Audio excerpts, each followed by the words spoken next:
Ele pode vir buscar, tem 4 tabletes. Vou enfiar um no nariz, um na boca, um no ouvido e outro naquele outro orifício que ele deve saber. Siskini, que teve o então mandato de deputado estadual cassado pelo TSE por ter propagado informações falsas sobre a urna eletrônica e o sistema de votação durante as eleições de 2018, configurando o uso indevido dos meios de comunicação e abuso de poder político. Ou seja, o senhor foi chefe de gabinete do parlamentar, objeto da primeira cassação envolvendo compartilhamento e propagação de fake news e ataques ao sistema eleitoral brasileiro. Mais recentemente, o senhor foi ministro da Justiça e Segurança Pública do Brasil entre 30 de março de 2021 e 31 de dezembro de 2022, durante o governo Jair Bolsonaro. Antes disso, desde o início de 2019, o senhor foi secretário de Segurança Pública do Distrito Federal e no início de 2023 o senhor foi reconduzido a esse mesmo cargo. O senhor, portanto, é uma figura central no objeto das apurações desta comissão. Quero pedir silêncio aí, que a senadora está usando a palavra. E atrás está uma zoada muito grande. Por favor, silêncio. Por favor, senadora. Ou seja, o senhor Anderson Torres, estamos falando de alguém que tem naturalmente uma real e efetiva experiência em segurança pública e com uma vivência política absolutamente comprovada. Diante desse panorama, senhor Anderson, e aí naturalmente que eu, assim como os colegas também estarão tratando o senhor com o devido respeito e também nós esperamos que daqui para frente o senhor faça o mesmo tratamento a esta comissão, inclusive respeitando a inteligência de cada um dos membros desta comissão e também do povo brasileiro que está acompanhando esta sessão e possa contribuir o máximo possível para a elucidação da verdade política e jurídica acerca desses fatos. Vamos então aqui ao nosso primeiro questionamento. O senhor Anderson, o senhor cita inclusive na sua fala inicial sobre a prisão, a Polícia Federal cumpriu o mandado de busca e apreensão na sua casa no dia 10 de janeiro de 2023. O senhor estava nos Estados Unidos viajando com a família. No mesmo dia, no dia 10, e nós recebemos essas informações aqui na comissão, fruto dos vários requerimentos que apresentamos, o senhor movimentou a quantia total de R$60 mil para as contas de sua esposa e de sua irmã, R$30 mil para cada uma delas.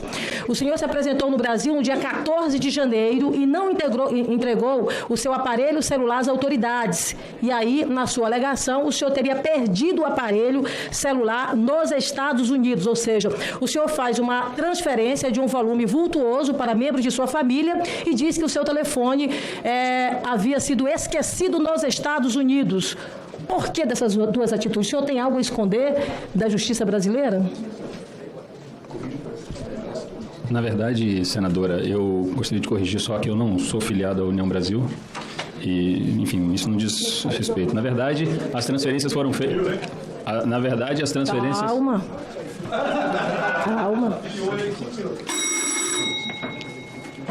Senadora, na verdade as transferências foram feitas assim que saiu a minha prisão.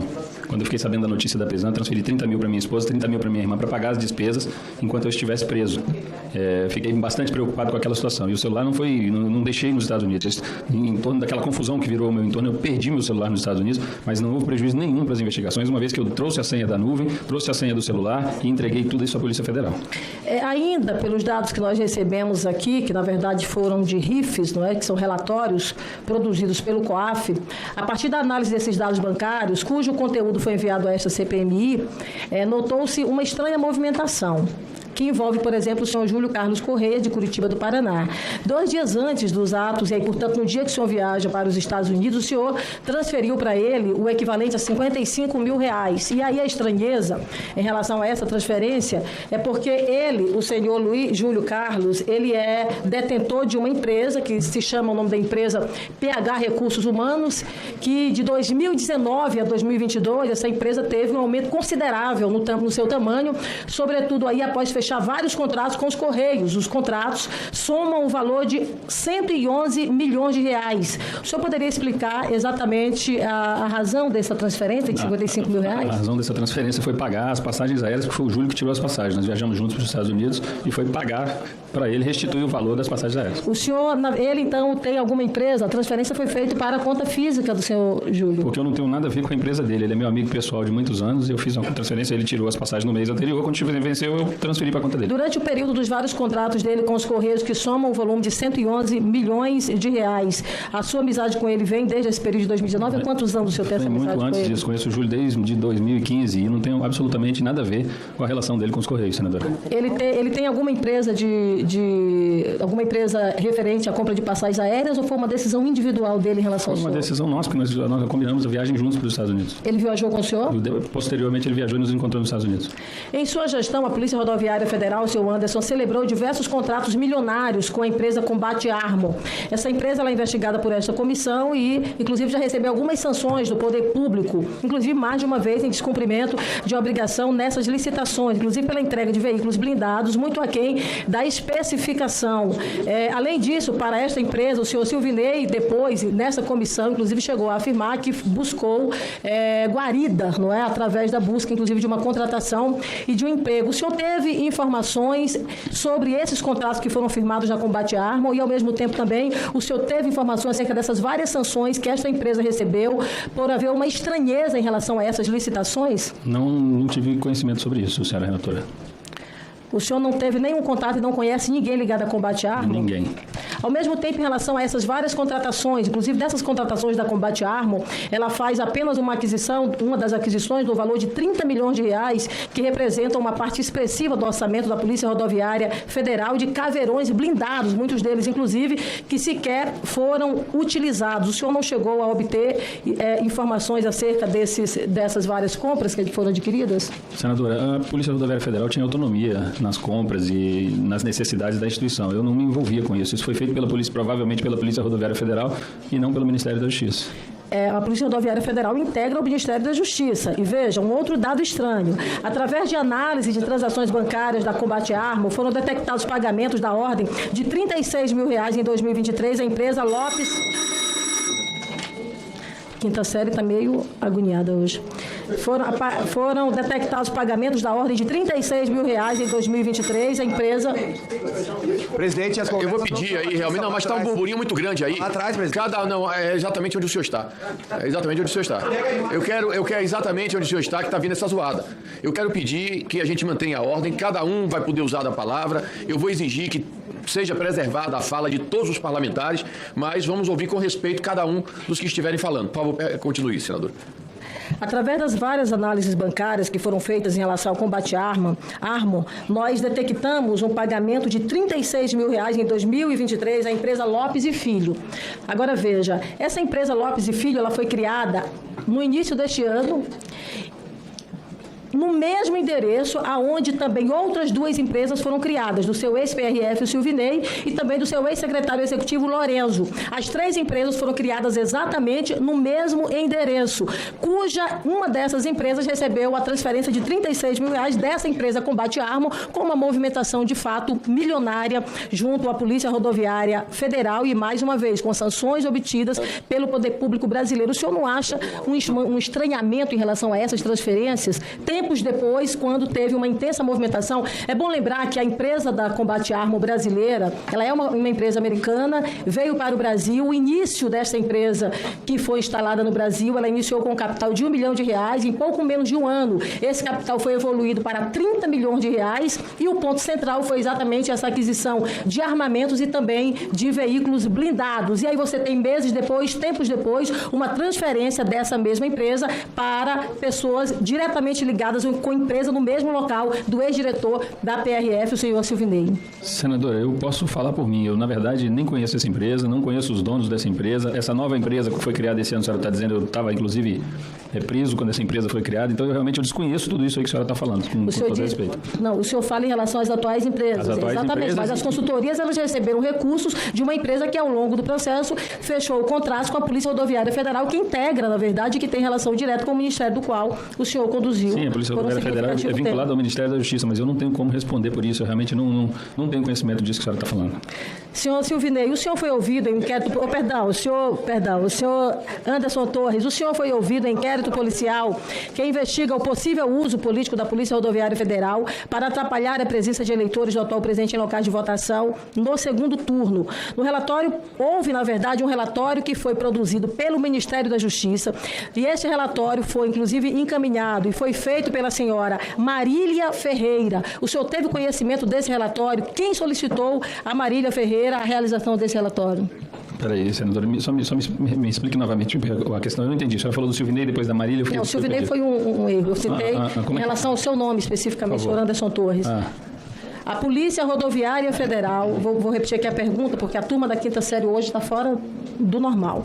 O senhor foi ouvido no inquérito da polícia, no qual investiga o possível uso político da Polícia Rodoviária Federal para atrapalhar a presença de eleitores do atual presidente em locais de votação no segundo turno. O relatório produzido pela inteligência do Ministério da Justiça, as informações que chegam até nós, esse relatório foi produzido pela senhora Marília Ferreira. O senhor teve conhecimento desse relatório de inteligência que apontava exatamente as cidades aonde o atual presidente Lula, então candidato à presidência da República, teria uma maior prevalência, por exemplo, de eleitores. O senhor teve conhecimento desse relatório? Na verdade, esse relatório apontava onde o presidente Lula e o ex-presidente Bolsonaro, os dois tiveram mais de 75% dos votos. Ela me apresentou esse relatório, era obrigação dela fomentar a discussão, ela como diretora de inteligência, mas eu não achei que esse parâmetro criado por ela fosse um parâmetro que trouxesse alguma coisa, alguma novidade, algum crime, e não dei seguimento a esse relatório.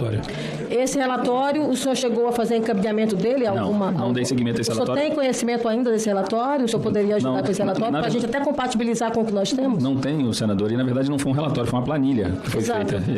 Não foi um relatório, foi uma planilha que foi feita, mas eu não entendi. Eles trouxeram para a gente fomentar o debate, a discussão, mas eu não vi relevância, não vi... Esse relatório que chegou para fazer a discussão em torno de quê? O senhor acabou de dizer que foi trazido o relatório para o senhor fazer uma discussão. Sim. Era discussão em torno de quê? Crimes eleitorais. Possível que ela achava que onde esses candidatos, tanto o Jair Bolsonaro quanto o presidente Lula, tiveram mais de 75% dos votos, seria um indício de crimes eleitorais, de que poderia haver crimes eleitorais naquele lugar. Por isso ela nos trouxe. Mas eu não entendi dessa forma. Eu achei absolutamente normal, ainda principalmente olhando o relatório, olhando as cidades e os municípios, aonde cada um teve, era meio lógico que em tal lugar o presidente Lula tivesse mais de 75% e em outro lugar o Bolsonaro tivesse mais de 75%. Eu não vi viabilidade de tocar isso para frente, por isso essa planilha morreu ali. Nessa reunião que ocorreu na Bahia, que ocorreu exatamente 5 dias antes do segundo turno, com o superintendente da Polícia Federal da Bahia, o Leandro Almada, e o diretor-geral da Polícia Federal à época, Márcio Nunes. Nessa reunião, este relatório foi utilizado para subsidiar esta reunião? Negativo. Não foi. E fale um pouco dessa reunião, senhor. Na verdade, foi um convite. Um convite do diretor-geral da Polícia Federal para a gente visitar as obras, uma das obras mais importantes da nossa gestão, que era a reforma da Superintendência da Polícia Federal na Bahia, que a gente queria entregar essa obra. Então nós fomos até a Bahia, encontramos lá o superintendente, tivemos uma conversa com ele, faltavam 5 dias para a eleição, óbvio, o assunto no Brasil era eleição, nós falamos sobre eleição, ele disse da dificuldade da Polícia Federal em estar em todos os municípios do estado da Bahia, em razão do tamanho da Bahia, e nós conversamos também que, da mesma forma que no Rio de Janeiro, na Bahia, circulavam vídeos pela internet onde uma suposta organização criminosa dizia que tinha o controle sobre um determinado número de eleitores. Ele também disse que estava apurando isso, disse que o próprio presidente do TRE da Bahia havia pedido isso para ele também.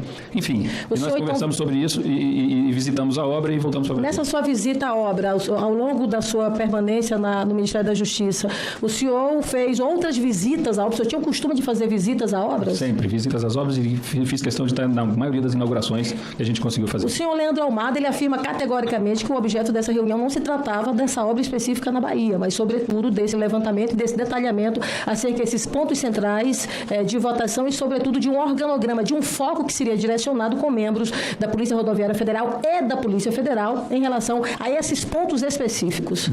Senadora, na verdade não foi isso. A gente tratou da forma que eu estou dizendo para a senhora. Nós tratamos sobre eleição, falamos sobre os principais locais. Ele disse que não tinha como atuar no estado inteiro. Nós inclusive sugerimos para onde ele não conseguisse atuar, que a PRF atuasse, para ter uma capilaridade das forças federais na maioria dos municípios, para que se apresentasse ao juiz eleitoral, ao promotor eleitoral, para que as forças federais se fizessem presentes. Foi só isso, a nossa conversa com ele foi só essa, nada além disso. O senhor Almada, ele já depois na Polícia Federal, inclusive por 2 vezes acerca dessa própria reunião. E nos depoimentos ele é claro e taxativo que, de fato, o foco desta reunião foi voltar-se para um planejamento e organograma em relação a essas ações ações nesses locais próprios de votação por parte da Polícia Federal. Ou seja, o senhor está me dizendo que ele mentiu nesse depoimento. Não estou dizendo que ele mentiu, estou dizendo que ele não foi tratado dessa forma. Outra coisa, a Polícia Federal tem o trabalho dela, que é o trabalho de polícia, no caso da eleição, polícia judiciária eleitoral. Perfeito. Ela não tem nem um trabalho preventivo. Daí a estranheza. É um trabalho muito mais repressivo. Não, de maneira nenhuma. Jamais orientaria a Polícia Federal a fazer um trabalho que não é dela. O senhor não teria problema, então, de uma acariação com o senhor Almada aqui nessa CPMI? Não tem problema com a criação com ninguém. Nós não fizemos isso, senadora. Não houve uma orientação para a Polícia Federal deixar de fazer o trabalho dela. Não houve nada nesse sentido. E principalmente uma determinação. Não houve. Não houve. Senhor Anderson, nesse planejamento que teve em relação ao volume, por exemplo, e da presença em relação ao percentual eleitoral, o senhor diz que a planilha constava as cidades onde havia um percentual de 70% acima. Então, tanto da parte do presidente Lula, do então candidato Lula, como também do então candidato e presidente da República, Bolsonaro. Mas um levantamento que nós temos em relação ao direcionamento desses militares, a prevalência foi sobretudo na região nordeste brasileira. Por exemplo, você tem os percentuais, você pega, por exemplo, a região sul e sudeste do Brasil, você tem cidades onde o percentual de votos do presidente Bolsonaro foi absolutamente grande, mas não houve uma concentração para essas cidades de militares, sobretudo de profissionais, ou melhor dizendo, da Polícia Rodoviária Federal. Senadora, quem pode melhor esclarecer isso é a Polícia Rodoviária Federal. Eu, na verdade, recebi os relatórios ao final. Os relatórios diziam que não houve, até li aqui na minha explanação inicial, que não houve nada de irregular. Houve uma visita, uma reunião do diretor-geral da PRF com o presidente do Tribunal Superior Eleitoral após a votação, no dia 30 de outubro. Depois eu vi uma entrevista do presidente do TSE narrando que não houve problemas na atuação da PRF. Aliás, pelo contrário, ele disse que a abstenção no segundo turno foi menor do que no primeiro turno. As notícias que eu tenho são as notícias que vêm da Polícia Rodoviária Federal. E a notícia que eu tive foi que o procedimento foi padrão, como foi no primeiro turno. Essa foi a notícia que eu tive e depois acompanhei essas entrevistas e me tranquilizei quanto a isso. No documento que nós recebemos, senhor Anderson, acerca desta reunião que ocorreu na Bahia, a informação é que ela foi definida em cima da hora, com prazos absolutamente exíguos e que o objetivo foi exatamente voltado para este planejamento, como eu já disse, com a afirmação feita pelo senhor Almada, que, aliás, acredito, presidente, que diante das informações trazidas pelo senhor Anderson Torres, é muito pertinente que nós possamos solicitar essa acariação com o senhor Almada, porque esse é um ponto central do processo de investigação desta CPMI. Nós estamos tratando do ato do 8 de janeiro, cujo ponto central foi o questionamento do processo eleitoral, foi a não aceitação do resultado do processo eleitoral, que ao longo da eleição de 2022, sobretudo o segundo turno das eleições, houve uma tentativa, e as informações que chegam a esta comissão são claras, de direcionamento do processo eleitoral e depois, na sequência, de não aceitação deste resultado eleitoral. Senhor Anderson, essa informação eu gostaria que realmente o senhor me trouxesse, porque as informações que eu tenho são apenas de jornais da imprensa nacional, as demais que eu falo com o senhor são respaldados em depoimentos ou dados que nós já obtivemos quebra desses sigilos, mas consta, por exemplo, uma reunião do dia 19 de outubro de 2022 que teria acontecido no Palácio Planalto com a alta cúpula, digamos, tanto da Polícia Rodoviária Federal quanto da própria Federal e também do Ministério da Justiça. Essa reunião ocorreu? O senhor chegou a participar? Não ocorreu. Eu não participei. Não posso dizer que não ocorreu, mas eu não participei. Agora, deixa eu só esclarecer um ponto, senadora, se a senhora me permite. Perdão. A senhora me corrige aqui. Não foi no Palácio da Alvorada, eu falei Palácio Planalto. A senhora me permite voltar ao assunto anterior só rapidamente? Pois não. Porque é o seguinte, a senhora está falando que houve uma visita à PF e está dizendo que a atuação irregular foi da PRF. Perfeito. Pois é, então assim, a conta não fecha, porque na Bahia eu não estive com o superintendente da Polícia Rodoviária Federal, eu não estive com absolutamente ninguém, eu estive na PF. Nós fomos lá visitar a obra, conversamos com o Almada, almoçamos juntos, eles fizeram um almoço lá para nós, coisa e tal, mas assim, não tem como eu estar na PF e dar ordem para a PRF. Não há dúvida. Esse é um ponto central que o senhor coloca. Quer dizer, a informação que nós temos aqui, a PRF já tinha um entendimento do direcionamento dessas ações para estes locais de votações e que havia, portanto, quer dizer, já estava brifada a Polícia Rodoviária Federal. Precisaria, então, do apoio da Polícia Federal e daí esta reunião seria exatamente para respaldar o apoio à Polícia Rodoviária Federal. De fato, o Almada afirma categoricamente, não havia representante da Polícia Rodoviária Federal, apenas dos membros da Polícia Federal, que em tese não teria ainda, digamos assim, um briefing, não estaria ainda de uma forma uníssona em relação ao direcionamento desses pontos específicos de votação. Tá bom. Perfeito. Isso. Senhor Anderson Torres, durante o governo Bolsonaro, por várias vezes, a imprensa brasileira, na verdade, acompanhou a divulgação de interferências na Polícia Federal. Inclusive, houve publicações de assinatura do ministro Moro, que hoje é colega nosso aqui do Senado, sem seu conhecimento. Em algumas oportunidades, Bolsonaro disparou frases como, por exemplo, aqui quem manda sou eu, a minha caneta funciona, enfim, frases dessa natureza mostrando de fato que ele teria um comando, digamos assim, em relação a esses órgãos, e aí no caso específico com interferência clara na Polícia Federal. Da mesma forma como foi colocado lá atrás pelo então ministro Moro, o senhor em algum momento sentiu ou recebeu da parte do então presidente Bolsonaro alguma decisão que compreendesse como interferência na sua gestão como ministro da Justiça? Durante a minha gestão, em momento algum, senadora. Senhor Anderson Torres, nós temos uma portaria que foi, na verdade, datada de julho de 2022, onde nessa portaria ela faz uma referência a algumas ações do TSE e nessa portaria o senhor determina, por exemplo, que a Polícia Federal faça levantamentos ou estudos de supostas vulnerabilidades do sistema eleitoral brasileiro. Essa portaria, ela teve prosseguimento? Foi feito algum relatório? Eu não me recordo de ter recebido relatórios a respeito disso, senadora. No seu depoimento, no inquérito administrativo do TSE, o senhor coloca, por exemplo, que pediu para a sua equipe, e ali, pelas informações do inquérito, não seriam, por exemplo, peritos, mas profissionais da própria Polícia Federal que fizessem um levantamento. Naturalmente, construísse ali um relatório, não é? Um conjunto de dados sobre a situação da vulnerabilidade do sistema eletrônico de votação. Esse levantamento ao qual o senhor se refere nesse depoimento e nesse inquérito, o senhor... Claro. Senadora, na verdade é o seguinte, o TSE faz um chamamento, acho que é anual ou de 2 em 2 anos, às entidades da sociedade civil e às instituições para opinarem sobre o sistema eleitoral brasileiro. Então, na verdade, quando se fala em relatórios, os relatórios que a gente apresentou, que eu trouxe, que eu tinha comigo, eram esses relatórios produzidos por peritos durante esse chamamento público do TSE para opinar sobre o sistema eleitoral brasileiro. Isso ocorre já há vários anos e os relatórios da Polícia Federal vêm sempre no mesmo sentido. Então, são desses relatórios que não são sigilosos, isso não é uma perícia no inquérito, isso são relatórios públicos que a Polícia Federal faz e encaminha, não sei se anualmente ou a cada 2 anos, para o Tribunal Superior Eleitoral. Senhor Anderson, o documento, a fala a qual o senhor se refere, eu conheço, aliás, eu até integrei junto ao TSE como representante do Congresso Nacional pelo Senado Federal esse conselho, digamos assim, que tem dos vários órgãos, e eu conheço muito bem, inclusive, como se dava esse processo. O ponto específico no qual me refiro, e o senhor fala isso, por exemplo, no seu depoimento, quando o senhor diz o seguinte... Aí o senhor fala alguma coisa. Então, assim, eu mandei produzir alguma coisa. Eu precisava entender, eu precisava saber alguma coisa. Eu tenho alguns documentos, inclusive em cima da minha mesa, para eu poder estudar sobre o assunto, produzido pelo meu gabinete. Exato. Quer dizer, não é produzido pelo TSE, foi um material produzido, e aí, na sequência, o senhor faz o ofício, e tem um cópia aqui deste ofício, que o senhor encaminha, por exemplo, ao TSE, e nesse ofício que o senhor faz o encaminhamento ao TSE, o senhor afirma de forma muito clara que participaria desse processo de fiscalização, mas com uma estrutura própria da Polícia Federal, quer dizer, com um sistema próprio construído dentro da própria Polícia Federal. Ou seja, não se trata desse conselho do TSE, se trata de uma outra ação paralela que o senhor tenta implantar dentro da Polícia Federal.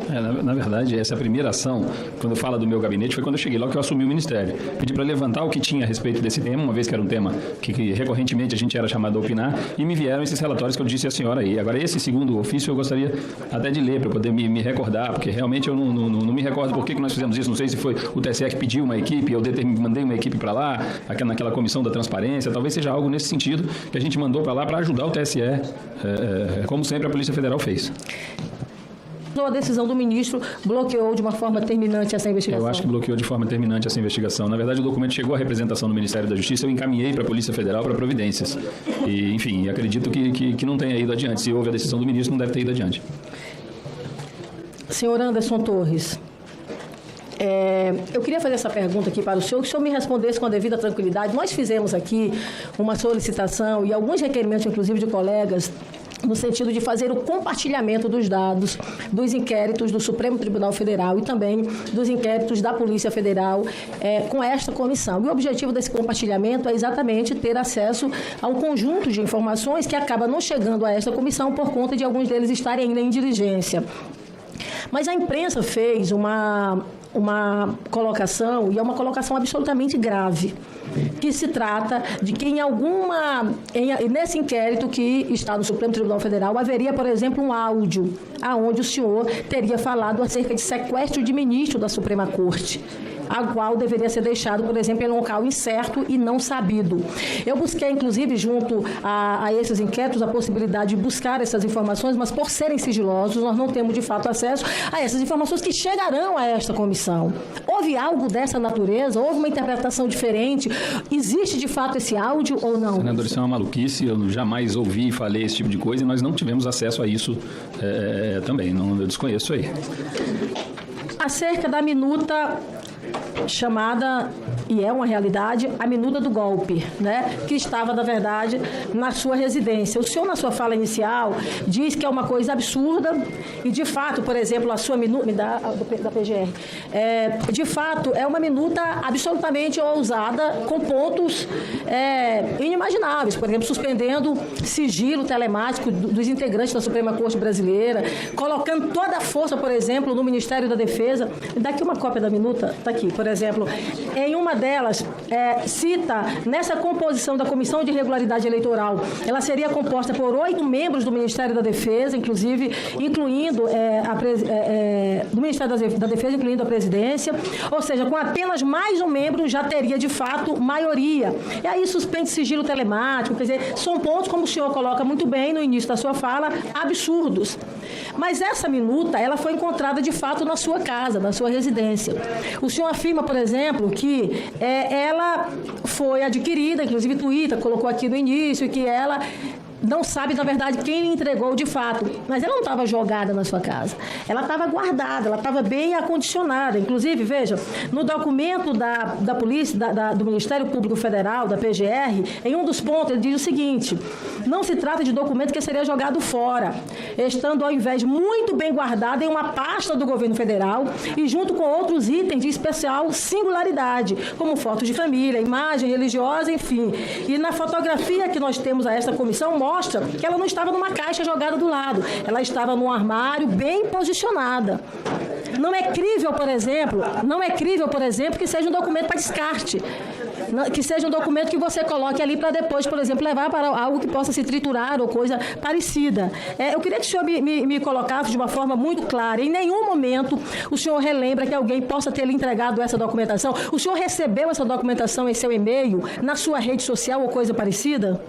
Excelência, eu já coloquei no início, esse documento realmente é um teratológico, um absurdo, a senhora tem toda a razão. Ele não estava guardado num lugar privilegiado da minha casa, ele saiu da minha área de atuação ali no quarto, e por isso ele não tinha sido descartado. Mas é isso, é fantasioso isso aí, jamais saiu da minha casa, eu não troquei, não conversei sobre isso com ninguém, e era um documento que estava pronto para ir para o lixo, para descarte, como eu sempre disse. Então a fotografia que consta na PGR, ela não é real, porque a documentação que apresentam aqui para a gente, ela estava assim no lugar privilegiado. Estava embaixo de um porta-retrato que nós temos, e por isso ele saiu do meu criado, foi para esse porta-retrato, provavelmente não alguém arrumando a casa, e por isso não foi destruído. Mas não se pode dizer, por exemplo, que estava no local para descarte. Presidente, está difícil, né? Presidente... E ele tomou providência? A relatora está com a palavra. Queria pedir silêncio a Vossas Excelências, por favor. Senadora Diane. O senhor, em algum momento, o senhor Anderson Torres, teve informação, também foi encontrado no celular do senhor Mauro Cid, que já esteve aqui nesta comissão, uma outra minuta, lá no caso de uma GLO. O senhor também teve conhecimento desses outros documentos? Não tive conhecimento, o conhecimento que eu tive foi pela imprensa, que outras pessoas também receberam minutas. Tive conhecimento que no Google tem essas minutas, enfim, o conhecimento que eu tive foi esse, mas especificamente a do Mauro Cid eu não sei. Então, para ficar claro, nessa minuta específica que foi encontrada na sua casa, o senhor em nenhum momento conheceu essa documentação em sua residência? Não conheci, não dei andamento, enfim, documento para descarte. Sobre a questão da internet, presidente, eu inclusive estou encaminhando aqui a presidência desta casa, porque de fato há uma publicação dessa documentação na rede social. E é fácil chegar a quem fez essa publicação, né? Basta, na verdade, fazer essa requisição ao site. Por exemplo, o site Conju chegou em algum momento a fazer essa publicação e eu quero requisitar que ele nos encaminhe a autoria desta publicação e desse encaminhamento, que foi exatamente o mesmo documento encontrado. Estou já pedi, inclusive, a formalização. Senhor Anderson, acerca do 8 de janeiro, no qual o senhor era, na verdade, secretário... no qual o senhor era secretário de Segurança Pública. O senhor, no início da sua fala, colocou que o senhor, no início da sua fala, colocou mais uma vez que o senhor não teve informações acerca de atos críticos, não é? Acerca do grau, por exemplo, de criticidade. O senhor estava e viajou no dia 6 de janeiro.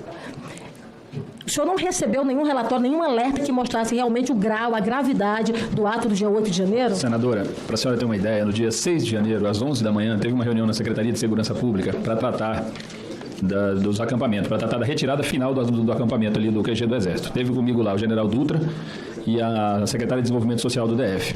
O general Dutra, essa é a imagem que eu viajei com ela, senadora. O general Dutra me mostrou no celular dele, Anderson, essa aqui eram os acampamentos há 1 mês e meio, 1 mês e 40 dias atrás. Esse é o acampamento hoje. Por isso eu preciso da presença da Ana Paula Marra. Peraí. Foi exatamente isso. Naquele dia, naquela sexta-feira, os acampamentos já estavam praticamente desmontados.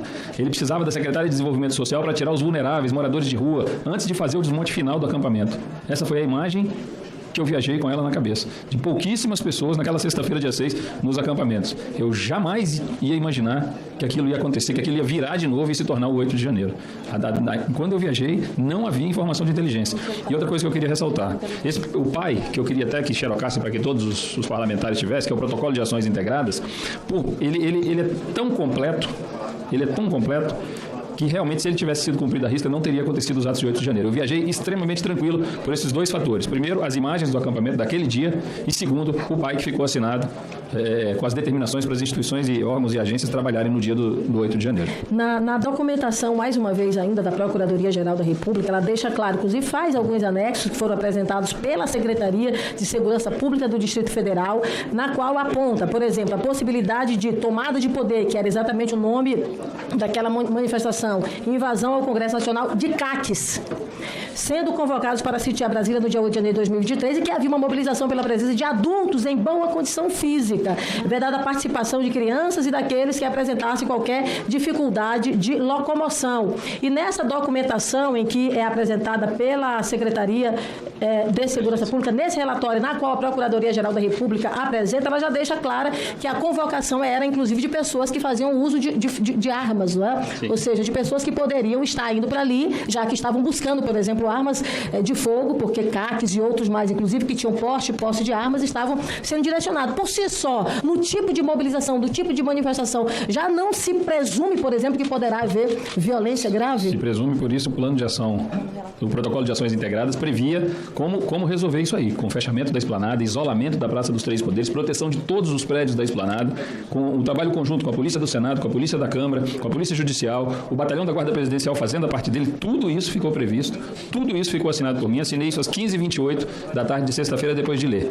Tudo isso, apesar de dizer para a senhora, como eu disse, que eu vi a imagem do QG naquela sexta-feira, achei esse plano, inclusive, num primeiro momento até superdimensionado, mas enfim, assinei da maneira como que estava. Porque realmente, esse plano, eu na minha audiência de custódia, eu estava bastante emocionado e eu até disse para o juiz o seguinte, eu disse, Excelência, com o plano que eu deixei assinado, só se caísse uma bomba na esplanada para poder acontecer o que aconteceu. Bomba, né? Sim, mas eu digo, a senhora entendeu, se a Praça dos Três Poderes estivesse realmente isolada, não teria acontecido isso, senador. Eu fui secretário de Segurança aqui durante 2 anos e 3 meses e eu digo à senhora com experiência que não teria acontecido. Senhor Anderson Torres, o senhor sai do país no dia 6, 2 dias antes, e você teve, por exemplo, depois do dia 7, inclusive, alguns alertas que chegaram, né? O senhor integrava, por exemplo, um grupo de WhatsApp que era o grupo de WhatsApp chamado Difusão. O senhor integrava esse grupo? Esse grupo de WhatsApp Difusão, ele recebia, por exemplo, esses alertas? Na verdade, eu frequentava esse grupo na primeira passagem minha pela Secretaria de Segurança Pública. Eu não retomei o grupo quando eu voltei para a Secretaria e digo à senhora, sexta-feira não havia indícios de que teriam atos graves como esse que aconteceram. Eu trabalhei até por volta das 18 horas e até às 18 horas de sexta-feira não havia nada. Se houvesse, senador, como eu disse no meu discurso inicial aqui, se houvesse eu não teria viajado. Nós recebemos aqui o senhor Saulo, ele disse que no período do dia 2 até o dia 8, especificamente, foram enviados, se não me foge a memória, algo em torno de 32, 33 alertas. Esses alertas iniciados e enviados a partir do dia 2 a esses vários grupos, enfim, alguns deles, inclusive, o senhor não estava, mas aí por isso eu pergunto ao grupo de difusão, que era um grupo mais, digamos assim, do comando, e o senhor estava presente. Nesse período não chegou para o senhor esses alertas sobre a criticidade do ato do dia 8 de janeiro? Excelência, eu volto a repetir, senhora, se tivesse chegado, se eu tivesse noção do que poderia acontecer, eu não teria viajado. Um minutinho, por favor. Sim. Eu não ouvi a sua resposta, por favor. Se tivesse chegado, eu não teria viajado, Excelência. Não chegou absolutamente nada ao meu conhecimento. Volto a dizer, eu sou extremamente responsável com o meu trabalho, Excelência. Eu viajei, volto a dizer, senhora, eu viajei tranquilo com as imagens que eu vi e com tudo que tinha da inteligência. Na sexta-feira, sequer as caravanas que vieram a Brasília estavam confirmadas que vinham. Todos os grupos, as informes de inteligência que se tinham, diziam que haviam as convocações, mas que não havia confirmação. O próprio Congresso produziu esse tipo de inteligência, o Supremo produziu esse tipo de inteligência. Então, assim, não havia confirmação de ônibus chegando à cidade. Tanto que no planejamento, no protocolo de ações integradas, dizia, em eventual chegada de ônibus, que desembarquem os manifestantes aqui e que se estacione lá na Granja do Torto. Porque até naquele momento não tinha chegada de ônibus, não tinha previsão. O erro em relação à não execução do PAI, do Plano de Ação Integrada, o senhor deposita exatamente onde? Eu acho que isso é o que deve ser apurado, senadora. Eu sei que a Secretaria fez a parte dela. O plano, se a senhora quiser... A Secretaria fez a parte dela enviando o efetivo de militares suficiente para a Praça dos Três Poderes? Senadora, isso não é atribuição da Secretaria, como eu disse à senhora. A efetivo, se vai o choque, se vai o BOP, se vai canil, se vai helicóptero, tudo isso é trabalho da instituição Polícia Militar do Distrito Federal. Não é a Secretaria daqui, como eu disse. Eu sempre digo isso, e é importante entender. A Secretaria daqui não opera. Ela não tem um trabalho operacional. A senhora nunca vai passar na rua e ver uma blitz da Secretaria de Segurança. A senhora nunca vai acordar de manhã e ter uma operação da Secretaria de Segurança. Nunca. Ou é da Polícia Civil ou é da PM. A subsecretária Marília, por exemplo, ela chegou a fazer algum tipo de encaminhamento de informações ao senhor nesse período? Narrando que poderíamos ter atos graves, eu não recebi dela. Nada. A Coronel Cíntia, por exemplo, no depoimento dela na Polícia Militar do DF, ela fala claramente que houve ineficiência, digamos assim, da Secretaria de Segurança Pública pelo não direcionamento de um efetivo para que fosse compatível aos alertas que estavam sendo recebidos e as informações, na verdade, que eram caminhadas pelos vários serviços de inteligência, para além da ABIN, para além, por exemplo, dos órgãos de inteligência também da Secretaria de Segurança Pública. Porque, senhor Anderson, veja, ao longo desse processo de investigação, que a gente percebe de forma muito clara o que está ocorrendo. É cada um empurrando a responsabilidade para o outro. Alguém de serviço de inteligência diz, nós fizemos e demos os alertas suficientes, mas quem deveria executar o plano realmente não executou. O efetivo da Polícia Militar que deveria ser direcionado não foi direcionado. E é um fato, o Brasil inteiro acompanhou. Nós vimos aqui milhares de pessoas subindo a rampa, fazendo o que fizeram de baderna e um efetivo de militares muito pequeno. E a Polícia Militar do DF tem a responsabilidade de fazer serviço ostensivo. A Polícia Federal é uma polícia judiciária, como todos nós, na verdade, sabemos. Os outros órgãos fazem o acompanhamento ordinário. Mas, em caso excepcional, a Polícia Militar tem que fazer o seu papel. E o efetivo que foi direcionado foi um efetivo absolutamente abaixo, aquém daquilo que deveria ocorrer para conter a ação dos manifestantes aqui. A senhora está correta. A senhora está corretíssima. O plano estava aqui, estava feito. Daí em diante cada instituição fazer seu planejamento interno, devolver isso para a secretaria e operar no dia do trabalho, cada um fazer o seu. A senhora está correta. É o que cabe à corporação. É isso. Quem faz o acompanhamento de todo esse plano de ação integrada? O plano é feito pela Subsecretaria de Operações Integradas, pela Coronel Cíntia. Perfeito. Ela é a responsável por isso. Tenho certeza que nesse depoimento dela, senadora, ela deve ter dito que houve falha de quem é o responsável por montar as equipes, e não da secretaria, porque ela sabe muito bem. Ela é a Subsecretária de Operações Integradas. Ela não tem equipe. Ela não tem equipe para fazer. Eu volto a dizer a senhora nunca vai parar numa blitz aqui da Secretaria de Segurança. A senhora nunca vai ver uma operação de 6 horas da manhã aqui da Secretaria de Segurança, porque aqui a Secretaria não opera, ela apenas integra os órgãos de segurança. Então, só para finalizar, presidente, mais uma vez, em relação então ao depoimento da Coronel Cíntia. A Coronel Cíntia que tinha a responsabilidade de fazer esse planejamento, digamos então que ela falhou em relação a esse direcionamento de atribuições. Negativo. Ela fez o planejamento, eu corroborei esse planejamento, o planejamento é feito pela subsecretaria, passa pelo secretário executivo e o secretário de segurança valida. Eu validei esse planejamento que está aqui comigo. Se a senhora não tem, eu posso até deixar uma cópia com a senhora. Claro. Que eu acho muito importante. Na verdade, eu devo ter, mas o senhor pode deixar. Eu gostaria de deixar, porque nós temos outro aí, né? Porque eu tenho certeza absoluta, senadora, que se a senhora ler isso aqui, a senhora vai entender o que eu estou falando. O que ficou determinado? O que ficou determinado foi isso aqui. Volto a dizer o que eu disse na minha audiência de custódia. Se isso aqui tivesse sido cumprido à risca, o 8 de janeiro não teria ocorrido. Então, o acompanhamento deveria ser feito pela Cíntia ou... O acompanhamento, sim, o acompanhamento de tudo, mas não é a Cíntia que disse, eu volto a dizer a senhora, disse que se vai ter o grupo tal, se vai quantos policiais terão, efetivo, viaturas, esse tipo de coisa, não cabe à secretaria. Cabe a quem? Cabe às instituições. O que o protocolo colocou para a PM tem que cumprir. O que o protocolo colocou para a Polícia Civil tem que cumprir. Meios, efetivos, número de homens, é com cada instituição. Então, nesse caso, o secretário de Segurança Pública, exatamente nesse dia, porque, mais uma vez, senhor Anderson, o que o senhor coloca? Olha, tem várias ações.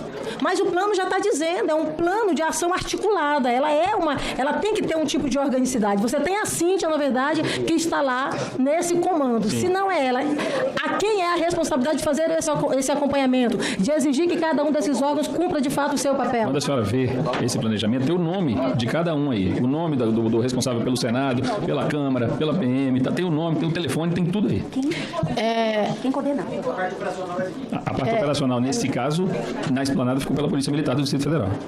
Não, então vamos lá. A parte de coordenação, então, ficou por parte da Polícia Militar do Distrito Federal. A parte de execução ficou por parte da Polícia Militar do Distrito Federal. Agora, então, a Polícia Militar do Distrito Federal, senhor Anderson, mandou a quantidade de militares suficientes para conter a manifestação? É isso que tem que ser apurado aqui, senadora. É isso que os senhores têm que chegar à conclusão, o que foi certo e o que foi errado. Eu estava fora do país, eu não posso dizer. Tá, mas o senhor saiu do país, senhor Anderson? Senhores, todos terão direito à palavra. O depoente vai responder a todos os questionamentos, mas nesse momento, quem tem direito de falar, quem está com a palavra é a relatora. Por favor. Pois não, senhor Anderson, me repita mais uma vez. Então, a Polícia Militar, a minha pergunta para o senhor é uma pergunta clássica, básica. A Polícia Militar, então, não enviou o efetivo suficiente para fazer o acompanhamento em relação à Praça dos Três Poderes? Eu acredito que, pelo que a gente viu nas imagens, faltou policiais ali naquela. Ou seja, o senhor sai do país 2 dias antes, cumpre, na verdade, umas férias, não é? Que acaba sendo algumas coincidências que a gente precisa entender. Quer dizer, o senhor sai do país 2 dias antes, aonde do período de 2 de janeiro ao período de 8 de janeiro, vários alertas eram enviados, e aí nós recebemos que o Saulo, que é da ABIN, ele falou claramente que isso ocorria. O senhor participava de alguns desses grupos, inclusive do grupo de fusão, que também recebeu esses alertas. O senhor sai do país 2 dias antes, como secretário de Segurança Pública do Distrito Federal, que tem a responsabilidade da ação ostensiva em relação à Praça dos Três Poderes. Aí o senhor está dizendo, não, a culpa não é minha, a culpa é da Polícia Militar, que estava dentro da própria organização da Secretaria de Segurança Pública. Esse é um fato. Agora, o que está acontecendo, presidente, aqui, ao longo dos trabalhos desta comissão, é que nós estamos ouvindo pessoas do serviço de inteligência, nós estamos ouvindo pessoas da ação mais ostensiva, e a fala é sempre a mesma. Eu mandei alerta, eles não cumpriram. Quem está do lado que deveria cumprir, que é a ação ostensiva, diz, olha, eu não estava aqui no Brasil, eu estava fora do Brasil, era para a Polícia Militar fazer e não fez. Então fica, na verdade, um jogo de responsabilidade, e o que a gente vê foi um cenário que nós acompanhamos, de destruição da sede dos três poderes no país, que claramente, presidente, veio sendo alimentada ao longo dos anos anteriores. Veja, senhor Anderson Torres, nós tivemos o 12 de dezembro. No 12 de dezembro, numa tentativa de invasão à sede da Polícia Federal, não houve a prisão de nenhuma só pessoa. O senhor disse que houve depois. Houve semanas depois, mas naquele momento nenhuma. Ou seja, de forma com flagrante ali, nenhuma. Esta é a realidade. E aí nós temos um serviço de inteligência que dá alerta. O Brasil inteiro, na verdade, acompanhou os vários alertas que foram apresentados. O dia 12 de dezembro, que era um dia emblemático, com o dia, inclusive, da diplomação do atual presidente da República, num cenário conflagrado, porque foi o cenário que nós acompanhamos e nenhuma ação foi feita. E veja, pelas informações que eu obtive, não se tinha, por exemplo, a prática de levar preso para a sede da Polícia Federal, o que aconteceu naquele momento, deputada Jandira, aonde um indígena foi colocado na sede da Polícia Federal e criou uma celeuma, e nenhuma sequer pessoa de fato foi presa. Esse é um cenário que de fato nós vivenciamos. Então, presidente, a gente pode até não ter o resultado com os depoimentos, mas com toda certeza, com as quebras, com o cruzamento de dados e com as informações que chegarem a esta comissão e que estão chegando a esta comissão, de fato nós chegaremos a esses responsáveis, e esse relatório será de fato um relatório conclusivo. Muito obrigada, presidente. Passo a palavra ao senhor Anderson Torres pelo tempo de 15 minutos. Muito obrigado, senhor presidente. Muito bom dia a todos, senhores parlamentares, membros dessa CPMI, senhoras e senhores, muito bom dia. Cumprimentando a todos, meu nome é Anderson Gustavo Torres, eu sou delegado de Polícia Federal desde 2003, fui secretário de Segurança Pública do Distrito Federal na gestão do governador Ibanez Rocha e ministro da Justiça e Segurança Pública do governo do presidente Jair Bolsonaro. Sou nascido e criado em Brasília, formado em Direito pelo CEUB, me especializei em Inteligência Estratégica pela Escola Superior de Guerra, lecionei na Academia da Polícia Civil de Roraima, na Academia da Polícia Militar do Distrito Federal, na Academia Nacional de Polícia da Polícia Federal e sempre atuei de forma técnica e legalista. Quero dizer aos senhores e às senhoras membros desta CPMI que estou aqui com espírito cooperativo, porque tanto quanto os senhores tenho todo o interesse em esclarecer os lamentáveis fatos do dia 8 de janeiro. Em todos os depoimentos que prestei, sempre me pautei na verdade e me coloquei à disposição das autoridades para cooperar naquilo que estivesse ao meu alcance para a elucidação dos fatos. Quero reforçar que sempre tive uma atuação estritamente técnica e profissional nos cargos que ocupei. Entre 2019 e 2020, fui secretário de Segurança Pública do Distrito Federal, nomeado pelo governador Ibanez Rocha, o qual sempre me proporcionou as melhores condições de trabalho. Dessa forma, conseguimos oferecer à sociedade resultados extremamente positivos, sendo o principal deles a queda contínua da criminalidade, que começou a ser sentida pela população, especialmente em relação aos crimes contra a vida, violência contra as mulheres, as crianças e pessoas vulneráveis. Os registros oficiais indicam que no primeiro ano em que estive à frente da Secretaria de Segurança, os crimes violentos contra a vida, como homicídios, feminicídios e latrocínios, caíram 13,9%. Nos 10 primeiros meses em relação a 2019 a 2018, a queda da criminalidade continuou até que em 2021 o DF registrou a menor taxa de homicídios dos últimos 45 anos. O feminicídio caiu em 56,6%. Os crimes contra o patrimônio, como furtos e roubos, seguiram a mesma tendência e caíram 32,9%. Agregamos inteligência artificial, integração das forças de segurança e ampliamos o monitoramento de câmeras. Em suma, meu trabalho na Secretaria do GDF sempre foi técnico, focado no interesse público e sem qualquer pretensão política. Não foi diferente no Ministério da Justiça, que assumi em 30 de março de 2021 e permaneci até 31 de dezembro de 2022. Foram 21 meses de intenso trabalho, onde focamos muito nos mais vulneráveis. Por exemplo, foram 12 mil prisões na Operação Maria da Penha, senadora Damares, de prevenção à violência contra a mulher e ao feminicídio. No combate ao tráfico de drogas, apenas em 2021 e 2022 foram apreendidas mais de 70 toneladas de cocaína. Durante a Operação Acalento, voltada para a proteção às crianças, foram atendidas mais de 12 mil vítimas, com 1.040 agressores presos e 129 mandados de busca e apreensão cumpridos. Os crimes contra as crianças e adolescentes eram de exploração, violência física, aliciamento, maus tratos e homicídios. Foi uma repressão dura e a sociedade foi quem mais ganhou. O governo federal transferiu, através do Ministério da Justiça, mais de 2,3 bilhões de reais aos estados e ao Distrito Federal para investimento em segurança pública.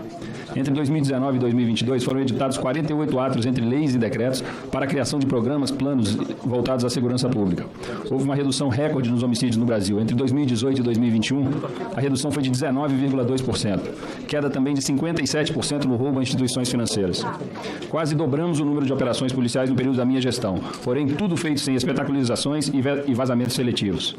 Este aumento das operações policiais fez crescer em 148% a apreensão de armas ilegais, 131% a apreensão de cocaína e tivemos mais de 172% em apreensões de maconha. Quando deixei o Ministério da Justiça, o Brasil estava em 18º lugar no ranking mundial de cibersegurança. Tinha subido nada menos que 53 posições. Tenho consciência de que no Ministério da Justiça eu servi acima de tudo o Brasil. Não sou político, nunca tive pretensão de ser candidato. Durante todo o tempo que permaneci no Ministério da Justiça, foquei no trabalho técnico para o qual eu estava preparado após 20 anos de experiências e estudos. Sempre agi dentro da lei, respeitando a hierarquia e a disciplina, que são os pilares da Polícia Federal. Procurei dar o exemplo como ministro, respeitando a autonomia da Polícia Federal, da Polícia Rodoviária Federal, nunca interferi em investigações ou assuntos internos dessas corporações. Nunca permiti que a polícia fosse usada para perseguir adversários do governo. Sei que pairam muitas dúvidas e muitas perguntas. Por isso, aproveito o tempo desta breve introdução, senhor presidente, para adiantar alguns esclarecimentos sobre fatos importantes. Após os levantamentos, os lamentáveis atos de 8 de janeiro, retornei tão logo foi possível ao Brasil e me apresentei à Justiça. Como é de conhecimento de todos, estive preso por 117 dias no Batalhão de Aviação Operacional da Polícia Militar. No dia 10 de janeiro, durante uma busca e apreensão em minha casa, a polícia encontrou um texto apócrifo, sem data, uma fantasiosa minuta, que vai para a coleção de absurdos que constantemente chegam aos detentores de cargos públicos. Vários documentos vinham de diversas fontes para que fossem submetidos ao ministro. Em razão da sobrecarga de trabalho, eu normalmente levava a pasta de documentos para casa. Os documentos importantes eram despachados e retornavam ao ministério, sendo os demais descartados. Um desses documentos deixados para descarte foi o texto, chamado de Minuto do Golpe.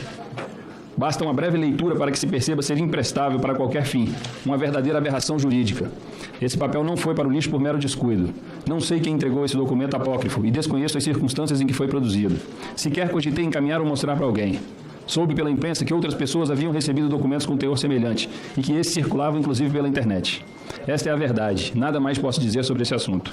Também fui questionado sobre uma suposta operação da Polícia Rodoviária Federal, cujo objetivo seria cercear o direito ou atrapalhar o exercício do voto, especialmente no Nordeste. Gostaria de esclarecer que não houve interferência do Ministério da Justiça no planejamento operacional da PRF e que a informação recebida do diretor-geral era de que o planejamento do segundo turno tinha sido semelhante ao primeiro turno e foi executado sem alterações.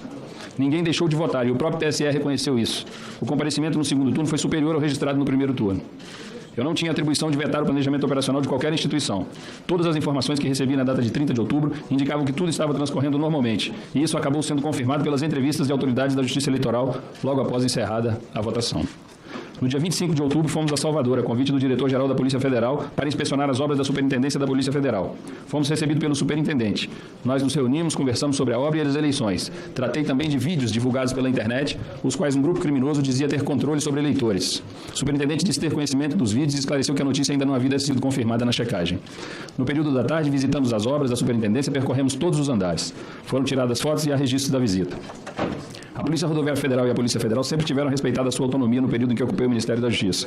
Como ministro, eu nunca interferi no planejamento e no operacional dessas duas instituições. Nossa determinação sempre foi de reprimir a compra de votos e os demais crimes eleitorais. No dia 28 de outubro passado, por exemplo, a Polícia Rodoviária Federal apreendeu quase 5 milhões em dinheiro, que seria usado para a compra de votos. Isso foi amplamente divulgado, assim como o trabalho da Secretaria de Operações Integradas do Ministério da Justiça, que no primeiro turno ajudou na repressão a 1.378 crimes eleitorais e 352 prisões. Tudo isso foi feito com total transparência. Ninguém deixou de votar e o próprio TSE reconheceu isso no segundo turno. A Diretoria de Inteligência do Ministério da Justiça produziu uma planilha, onde constavam os locais onde os candidatos Lula e Bolsonaro haviam obtido mais de 75% dos votos no primeiro turno, com o intuito de fazer um cruzamento e identificar possíveis crimes eleitorais nesses redutos. Esse documento não foi compartilhado com a Polícia Rodoviária Federal e, até onde eu sei, também não foi difundido nos canais de inteligência. Eu nunca questionei o resultado das eleições. Fui o primeiro ministro a receber a equipe de transição, no caso do atual ministro Flávio Dino, que seria meu sucessor. Entreguei relatórios, agi de forma transparente e sempre no sentido de facilitar. Durante a transição não foi registrado qualquer contratempo e tudo correu dentro da normalidade em relação ao Ministério da Justiça. Outro ponto que julgo importante trazer aqui é a minha participação na live ocorrida no dia 29 de julho de 2021, na qual o então presidente discorreu sobre a segurança das urnas eletrônicas. Quero registrar que fui convocado pelo ex-presidente para participar da live, que durou cerca de 2 horas. Minha participação se deu nos minutos finais, quando li um documento público, produzido pela Polícia Federal, no âmbito de uma comissão convocada pelo próprio Tribunal Superior Eleitoral, via chamamento público anual para que membros da sociedade civil e instituições se manifestassem sobre o processo eleitoral brasileiro. Sobre os fatos ocorridos no dia 12 de dezembro em Brasília, quando houve baderna, depredação e queima de ônibus no centro da cidade, a responsabilidade para reprimir tais atos era exclusiva da Segurança Pública de Brasília. Isso não é atribuição do Ministério da Justiça. Entretanto, quando fui informado da tentativa de invasão da sede da Polícia Federal, imediatamente entrei em contato com o diretor-geral, que me informou ter acionado o Grupo Especial da PF para conter a crise e defender o prédio. Nós agimos com todo rigor em relação a esse episódio e em poucos dias os responsáveis foram todos presos. Em relação à tentativa de atentado no aeroporto de Brasília com um caminhão-tanque com explosivos, no dia 24 de dezembro, coloquei a Polícia Federal à disposição da Secretaria de Segurança Pública do DF para prestar todo o apoio necessário. Sobre os acampamentos em frente aos quartéis, esclareço, enquanto estive no Ministério da Justiça, a Polícia Federal teve total liberdade para monitorar esses acampamentos. E, inclusive, foi noticiado que agentes federais identificados por manifestantes foram expulsos do local. Nunca houve omissão ou leniência de minha parte enquanto ministro da Justiça sobre esses acampamentos. Nunca houve qualquer impedimento para que fossem monitorados ou investigados. Quando reassumi a Secretaria de Segurança do DF, minha primeira ação foi tratar do desmonte do acampamento em frente ao Quartel-General do Exército. No dia 6 de janeiro foi realizada uma reunião com o comandante militar do Planalto, General Dutra, e a secretária de Ação Social do Distrito Federal, Ana Paula Marra. Também estava presente a Coronel Cíntia, que ocupava o cargo de subsecretária de Operações Integradas da Secretaria de Segurança. Nesta reunião, nós tratamos da retirada total do acampamento que ocorreria a partir do dia 10 de janeiro. Agora quero falar um pouco sobre o papel da Secretaria de Segurança Pública na formulação do Protocolo de Ações Integradas, o PAI. A Subsecretaria de Operações Integradas se reuniu com os seguintes órgãos no dia 6 de janeiro. A Polícia Militar, a Polícia Civil, o Corpo de Bombeiros, o DETRAN, o DF Legal, o Senado Federal, a Câmara dos Deputados, o Supremo Tribunal Federal, o Ministério das Relações Exteriores, a Polícia Rodoviária Federal e o Departamento de Estradas e Rodagens, para traçar as medidas de segurança. Conforme a legislação distrital prevê, a Secretaria de Segurança tem a missão de funcionar como órgão central e integrador da segurança pública do DF, levando em consideração as atribuições e competências de cada força previstas em legislação federal e na própria Constituição. A Secretaria de Segurança Pública do DF não tem atribuição operacional. Nesta reunião, todos os presentes assinaram os compromissos, se comprometendo a cumprir as diretrizes do planejamento. Até o dia 6 à noite, eu não tive qualquer informação oficial indicando que haveria ações radicais no dia 8. Mesmo assim, o PAI seria colocado em ação nos seus mínimos detalhes. Esta era a determinação. Cabe ressaltar aqui, se o protocolo fosse seguido à risca, seríamos poupados dos lamentáveis atos do dia 8 de janeiro. O protocolo que os senhores podem ter acesso previa ainda a vedação da utilização por manifestantes de instrumentos capazes de produzir lesões corporais, danos ao patrimônio, como mastros de bandeiras, material de PVC, material metálico, madeiras, enfim, todo e qualquer material que pudesse causar algum dano. Também diz que as informações e orientações nele prestadas não impedem ou desobrigam instituições e órgãos e agências envolvidos a adotarem medidas de segurança de sua competência durante o curso do evento. Importante ainda é lembrar que o protocolo de ações integradas previa o fechamento da esplanada dos ministérios. O que posso afirmar com toda segurança é que houve falha grave na execução do pai. Se tivessem cumprido à risca o plano, os atos de vandalismo do dia 8 de janeiro não teriam sido consumados. Viajei de férias para os Estados Unidos com minha família no dia 6 à noite, após aprovar o protocolo de ações integradas e enviar para todos os envolvidos. Não recebi qualquer informação sobre a possibilidade de atos violentos no dia 8. Esta viagem foi programada com antecedência e as passagens compradas em 21 de novembro. Comuniquei ao governador sobre minha viagem e informei o secretário executivo, senhor Fernando de Souza Oliveira, que ficaria responsável pela secretaria em minha ausência.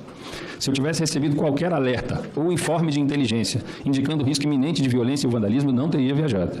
No dia 8 de janeiro, acompanhei à distância os tumultos... Posso continuar aqui? Acompanhei à distância os tumultos em Brasília. Fiquei muito preocupado quando vi os atos de vandalismo sendo praticados e o protocolo sendo descumprido.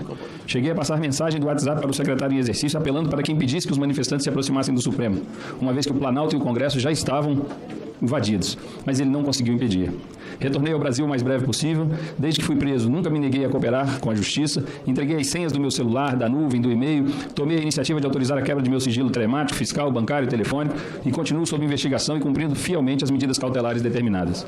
Reforço meu respeito à Justiça, ao trabalho do Ministério Público e sigo disposto a cooperar para que os repugnantes fatos do dia 8 sejam rapidamente esclarecidos. Finalizo reafirmando meu respeito ao Congresso Nacional e aos senhores e senhoras parlamentares, agradecendo a oportunidade de ser ouvido. Que a verdade prevaleça. Muito obrigado a todos, que Deus nos abençoe e vamos em frente. Era o que eu tinha a dizer, senhor presidente.